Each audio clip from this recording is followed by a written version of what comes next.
Hello all, good morning. This is an introduction video to accounting for management. As you all know, in this COVID scenario, we will be able to conduct only online classes, and your wholehearted cooperation is required in this regard. Dear final year students, all your classes will be conducted through this Moodle platform. ഈ മൂഡിൽ പ്ലാറ്റ്ഫോമിലൂടെ ആയിരിക്കും നിങ്ങളുടെ full online ക്ലാസ്സസും conduct ചെയ്യുന്നത്. ആദ്യം നിങ്ങൾക്ക് ചെറിയ ബുദ്ധിമുട്ട് തോന്നിയേക്കാം, but later you will find it easy. അപ്പൊ ഇത്തിരി ക്ഷമയോടെ കാര്യങ്ങൾ പഠിക്കാൻ ശ്രദ്ധിക്കുമല്ലോ. ആൻഡ് ഞാൻ കോഴ്സ് ഡിസൈൻ ചെയ്തിരിക്കുന്നത് ഓരോ ദിവസം ഡേ 1 ഡേ 2 എന്ന് പറഞ്ഞ് ഡേറ്റോട് കൂടിയിട്ടുള്ള ക്ലാസ്സസ് നിങ്ങൾക്ക് ഈ പ്ലാറ്റ്ഫോമിൽ കാണാൻ പറ്റും. നിങ്ങൾ ചെയ്യേണ്ട ടാസ്കും നിങ്ങൾ ചെയ്യേണ്ട കാര്യങ്ങളും ഞാൻ കൃത്യമായിട്ട് അതിൽ മെൻഷൻ ചെയ്തിട്ടുണ്ട്. അപ്പോൾ എഴുതിയിരിക്കുന്ന ഓരോ കാര്യങ്ങളും കൃത്യമായി വായിച്ചു നോക്കുക. അപ്പം നിങ്ങൾക്ക് തന്നെ എന്താണ് ചെയ്യേണ്ടതെന്നുള്ളത് മനസ്സിലാവും. Right now this is a video which I made for discussing an introduction to our topic accounting for management. I'll be handling accounting for management for S5 BCom and S5 BBA.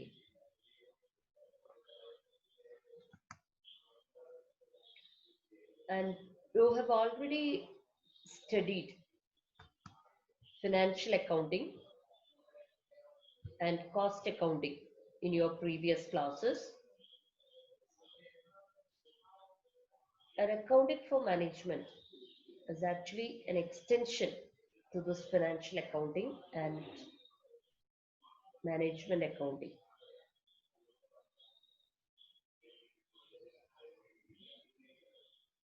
അതിൽ BCom സ്റ്റുഡൻസിന് എല്ലാവരും അവരുടെ previous ക്ലാസ്സസിൽ accounting പഠിച്ചവരായിരിക്കും. BBA സ്റ്റുഡൻസിനാണ് I think cost accounting എന്നുള്ള subject ഇതുവരെ ഉണ്ടായിരുന്നില്ല, but they have learn financial accounting.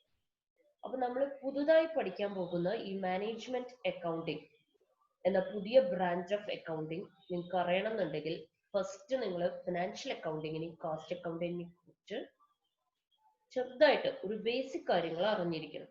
So ഈ വീഡിയോയിൽ I will be explaining you what is the basics of financial accounting and cost accounting and how it is different from that of management accounting. As you all know, there are 3 branches of accounting.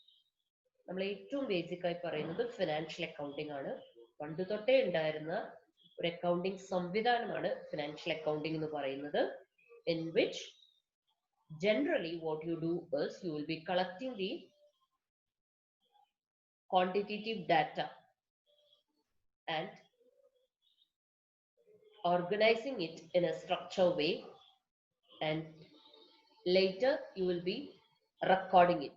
അപ്പോൾ financial അക്കൗണ്ടിങ്ങിനെ സംബന്ധിച്ച് ഏറ്റവും important ആയ കാര്യം recording ആണ്.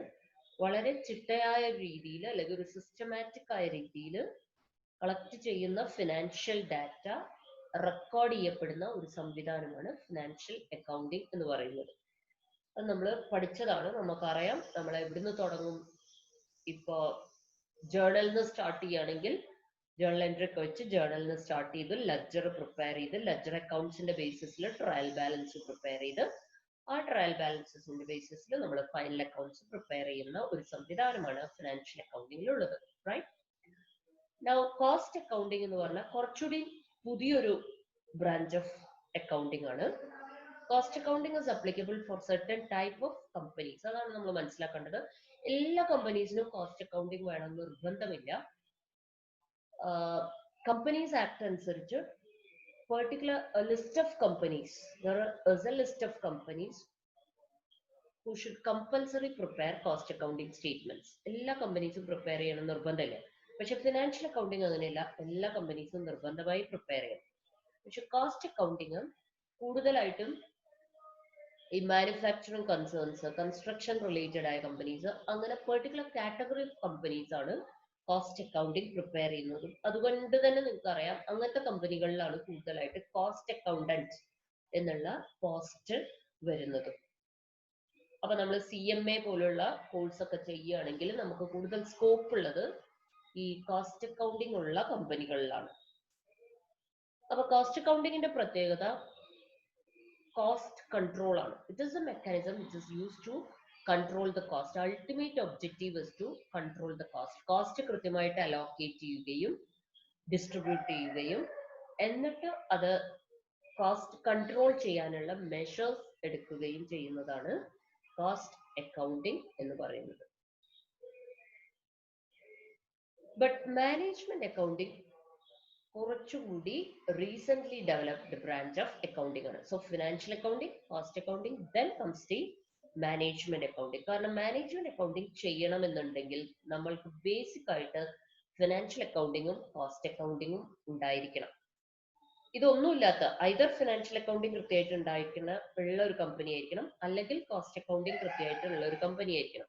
ഇതൊന്നുമില്ലാത്ത പുതിയൊരു കമ്പനിയിൽ, ഒരു accounting സംവിധാനം ഇല്ലാത്ത ഒരു പുതിയ കമ്പനിയിൽ നമുക്ക് ഏത് ചെയ്യാൻ പറ്റില്ല? Management accounting cannot be implemented. Hope it is clear, right? അപ്പൊ മാനേജ്മെന്റ് അക്കൗണ്ടിങ്ങിന്റെ ബേസ് എന്ന് പറയുന്നത് either financial accounting or cost accounting. Financial accounting ആണ് ബേസ്, കാരണം അത് എല്ലാ കമ്പനിയും ഉണ്ടല്ലോ. അപ്പൊ ഫിനാൻഷ്യൽ അക്കൗണ്ടിങ്ങിൽ നിന്നാണ് ഏതിലേക്ക് വരുന്നത്? മാനേജ്മെന്റ് അക്കൗണ്ടിങ്ങിലേക്ക് വരുന്നത്. അതിന്റെ ഇടയിൽ ചില കമ്പനികൾക്ക് ഏതുണ്ടായിരിക്കും? കോസ്റ്റ് അക്കൗണ്ടിങ്ങും ഉണ്ടായിരിക്കും, depending upon their nature of the business. Hope it is clear to you, right? അപ്പൊ ഈ ബ്രാഞ്ചസ് ഓഫ് അക്കൗണ്ടിങ് ആണ് നമ്മൾ കൃത്യമായിട്ട് മനസ്സിലാക്കേണ്ടത്. അപ്പൊ ഫിനാൻഷ്യൽ അക്കൗണ്ടിങ് എന്ന് പറയുന്ന first branch of accounting, and it is the basic requirement for a company, because as per the Companies Act and the present government rules, financial accounting preparation is compulsory for all the companies.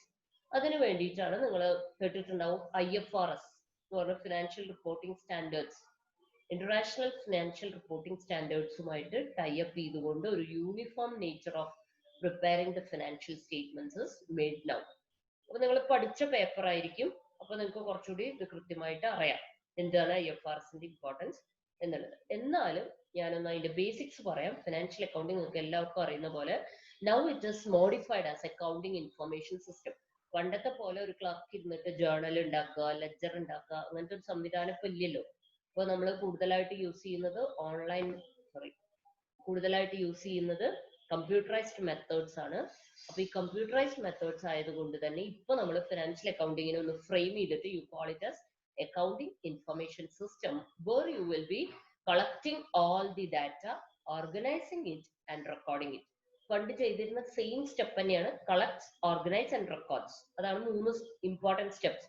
അത് തന്നെയാണ് ഇപ്പോഴും financial accounting ചെയ്യുന്നത്. പക്ഷെ അതിനൊരു computerisation nature കൊടുക്കും എന്നേ ഉള്ളൂ, right? അതുകൊണ്ടാണ് അതിനെ അക്കൗണ്ടിങ് ഇൻഫർമേഷൻ സിസ്റ്റം എന്ന് പറയുന്നത്. പല കമ്പനികളും സാപ്പ് പോലുള്ള അല്ലെങ്കിൽ ടാലി പോലുള്ള അക്കൗണ്ടിങ് സോഫ്റ്റ്വെയർസ് ഒക്കെ യൂസ് ചെയ്തുകൊണ്ടാണ് ബാലൻസ് ഷീറ്റും P&L അക്കൗണ്ടും ക്യാഷ് ഫ്ലോ സ്റ്റേറ്റ്മെന്റും ഒക്കെ പ്രിപ്പയർ ചെയ്യുന്നത്. അല്ലാതെ പണ്ടത്തെ പോലെ ഒരാൾ ഇരുന്നിട്ട്, ഒരു ക്ലർക്ക് ഇരുന്നിട്ട് ഡെബിറ്റും ക്രെഡിറ്റും കൊടുത്ത് പ്രിപ്പയർ ചെയ്യേണ്ട ഒരവസ്ഥ ഇന്നില്ല. Hope it is clear. അപ്പൊ കമ്പനീസ് ആക്ടിന്റെയും IFRSന്റെയും റൂൾ അനുസരിച്ച് compulsory you have to prepare these financial statements, balance sheet, profit and loss account and cash flow statement, right? അപ്പൊ financial accounting is based on the previous data or historical data. അപ്പൊ അതുകൊണ്ട് തന്നെ നിങ്ങൾക്ക് clear ആണ്, financial statements എന്ന് പറഞ്ഞാൽ ഈ 3 കാര്യങ്ങളാണ്. ഇത് പ്രിപ്പയർ ചെയ്യണമെങ്കിൽ എന്ത് വേണം? ഡാറ്റ, ഫിനാൻഷ്യൽ ഡാറ്റ നമ്മൾ കളക്ട് ചെയ്യണം. അതുകൊണ്ട് ഫിനാൻഷ്യൽ അക്കൗണ്ടിങ് എപ്പോഴും ഹിസ്റ്റോറിക്കൽ നേച്ചർ ആണ്. പഴയ കാര്യങ്ങൾ, അതായത് കളക്ട് ചെയ്ത ഡാറ്റയെ കുറിച്ചല്ലേ നമ്മൾ പറയുന്നത്. അപ്പൊ കളക്ട് ചെയ്ത ഡാറ്റ പ്രസന്റ് ചെയ്യലാണ് നമ്മൾ ഏതിൽ ചെയ്യുന്നത്? ഫിനാൻഷ്യൽ അക്കൗണ്ടിങ്ങിൽ ചെയ്യുന്നത്. എന്നിട്ട് ആ ഫിനാൻഷ്യൽ സ്റ്റേറ്റ്മെന്റ്സ് നമ്മൾ പബ്ലിഷ് ചെയ്യും. അത് ആർക്ക് വേണ്ടിയിട്ടാണ്? എക്സ്റ്റേണൽ യൂസേഴ്സ്, കമ്പനിക്ക് പുറത്തുള്ള യൂസേഴ്സിന് വേണ്ടിയിട്ടാണ് നമ്മളിത് പബ്ലിഷ് ചെയ്യുന്നത്. അപ്പം you can see the external users are suppliers ആയിരിക്കാം, കമ്പനിയിലേക്ക് റോ മെറ്റീരിയൽ സപ്ലൈ ചെയ്യുന്നവര്, ഗവൺമെന്റ് ആയിരിക്കാം, ക്രെഡിറ്റേഴ്സ് ആയിരിക്കാം, ഷെയർ ഹോൾഡേഴ്സ് ആയിരിക്കാം, banks and financial institutions, local community, ഇവരൊക്കെ കമ്പനിക്ക് പുറത്തുള്ളവരാണ്. അവർക്ക് വേണ്ടിയിട്ടാണ് നമ്മൾ സ്റ്റേറ്റ്മെന്റ്സ് പബ്ലിഷ് ചെയ്യുന്നത്. So financial accounting in the nature, as I told earlier, it is history. History ആണ് അവിടെ importance. Financial statements or financial accounting is not looking into future. അത് തന്നെയാണ് അതിന്റെ ഏറ്റവും വലിയ ലിമിറ്റേഷനും. Focus is on the past. പഴയ കാര്യങ്ങൾ ഇങ്ങനെ പറഞ്ഞ് പ്രസന്റ് ചെയ്യലും മാത്രമാണ് നമ്മൾ ഫിനാൻഷ്യൽ അക്കൗണ്ടിങ്ങിൽ ചെയ്യുന്നത്. അപ്പോൾ ഫിനാൻഷ്യൽ സ്റ്റേറ്റ്മെന്റ്സ് എടുത്തു നോക്കിക്കഴിഞ്ഞാൽ കമ്പനിക്ക് പ്രോഫിറ്റ് ഉണ്ടോ ഇല്ലേ, കമ്പനിയുടെ ഫിനാൻഷ്യൽ പൊസിഷൻ എന്താണ്, അത്രയും മനസ്സിലാക്കാം. പക്ഷെ അവിടുന്ന് അങ്ങോട്ടുള്ള ഫ്യൂച്ചർ കാര്യങ്ങളെ കുറിച്ച് ഏതിൽ പറയുന്നില്ല, ഫിനാൻഷ്യൽ അക്കൗണ്ടിങ്ങിൽ പറയുന്നില്ല. ഈ ലിമിറ്റേഷൻ കവർ അപ്പ് ചെയ്യാൻ വേണ്ടിയിട്ടാണ് we have come up with management accounting. ഈ കോൺസെപ്റ്റ് നിങ്ങൾ വളരെ ക്ലിയർ ആയിട്ട് മനസ്സിലാക്കണം. ഫിനാൻഷ്യൽ അക്കൗണ്ടിങ്ങിന്റെ കോസ്റ്റ് അക്കൗണ്ടിങ്ങിന്റെ ലിമിറ്റേഷൻസ് ആണ് പുതിയൊരു ബ്രാഞ്ച് ഓഫ് അക്കൗണ്ടിങ് എന്ന് പറയുന്ന മാനേജ്മെന്റ് അക്കൗണ്ടിങ് വരാൻ കാരണം. So management accounting came into existence only because of the limitations of the financial accounting and cost accounting. Historical nature ഉള്ള ഫിനാൻഷ്യൽ അക്കൗണ്ടിങ്ങിനെ കവർ അപ്പ് ചെയ്തുകൊണ്ടാണ് മാനേജ്മെന്റ് അക്കൗണ്ടിങ് വന്നിട്ടുള്ളത്. Management അക്കൗണ്ടിങ്ങിൽ നമ്മൾ same accounting information system തന്നെയാണ് use ചെയ്യുക. കാരണം as I mentioned earlier, past data ഇല്ലാതെ നമുക്ക് management അക്കൗണ്ടിങ്ങും ചെയ്യാൻ പറ്റില്ല. അപ്പൊ ഫിനാൻഷ്യൽ അക്കൗണ്ടിങ് ചെയ്ത് എവിടെ നിൽക്കുന്നു, അവിടുന്നാണ് you will start the management accounting. Financial accounting publish ചെയ്ത് എക്സ്റ്റേണൽ യൂസേഴ്സിനാണെങ്കിൽ മാനേജ്മെന്റ് അക്കൗണ്ടിങ് മെയിൻ ആയിട്ട് നമ്മൾ ഇന്റേണൽ സ്റ്റേക്ക് ഹോൾഡേഴ്സിനാണ്. ഇന്റേണൽ സ്റ്റേക്ക് ഹോൾഡേഴ്സ് എന്ന് പറഞ്ഞാൽ കമ്പനിയുടെ എംപ്ലോയീസ്, കമ്പനിയുടെ managers, top management, may be share holders. ഇത്രയും പേർക്ക് വേണ്ടിയിട്ടാണ് മാനേജ്മെന്റ് അക്കൗണ്ടിങ്ങിൽ നമ്മൾ പറയുന്ന കാര്യങ്ങൾ യൂസ് ചെയ്യുന്നത്. ഈ മാനേജ്മെന്റ് അക്കൗണ്ടിങ് ഒരിക്കലും ഒരു സ്റ്റാൻഡർഡൈസ്ഡ് ഫോം ഇല്ല. ഫിനാൻഷ്യൽ അക്കൗണ്ടിങ്ങിന്റെ പോലെ കുറച്ചുകൂടി ഫ്ലെക്സിബിൾ ആണ്. And the focus is on future and decision making. Management അക്കൗണ്ടിങ്ങിന്റെ focus rather than financial accounting, the focus is on future. Financial അക്കൗണ്ടിങ്ങിന്റെ ഫോക്കസ് എവിടെയാണ്? ഹിസ്റ്ററിയിലാണ്, പാസ്റ്റ് ഡാറ്റയിലാണ്. പക്ഷെ മാനേജ്മെന്റ് അക്കൗണ്ടിങ്ങിന്റെ ഫോക്കസ് ഇനി കമ്പനി എന്ത് ചെയ്യണം, ഇത്ര പ്രോഫിറ്റ് ഉണ്ടായി കഴിഞ്ഞ കാലങ്ങളിൽ, ഇങ്ങനെയൊക്കെയാണ് അവരുടെ ഫിനാൻഷ്യൽ സ്റ്റേറ്റ്മെന്റ്സ്, ഫിനാൻഷ്യൽ ഡാറ്റ. പക്ഷെ ഇനി ഇംപ്രൂവ് ചെയ്യാൻ വാട്ട് നെക്സ്റ്റ് എന്ന് പറയുന്ന ബ്രാഞ്ച് ഓഫ് സ്റ്റഡിയാണ് മാനേജ്മെന്റ് അക്കൗണ്ടിങ്. ഇത്രയാണ് നിങ്ങൾ കൃത്യമായിട്ട് ഇൻട്രോഡക്ടറി ക്ലാസ്സിൽ നമ്മുടെ സബ്ജക്റ്റിനെ കുറിച്ച് മനസ്സിലാക്കേണ്ടത്. Stay tuned with Moodle. See you in the next class. Okay? And ഇതിന്റെ last 10 minutes I'll be available with the chat option. ഇതിലൊരു ചാറ്റ് ഓപ്ഷൻ ഞാൻ ലൈവ് ആക്കി വെക്കും Moodle. അപ്പൊ നിങ്ങൾക്ക് അത് താഴെ കാണാം, ചാറ്റ് ഓപ്ഷൻ ബട്ടൺ. അത് കൃത്യം ലാസ്റ്റ് 10 minutes അത് ഓപ്പൺ ആവും. അപ്പൊ any clarification, any doubts, you can share in the chat option. Okay? Thank you.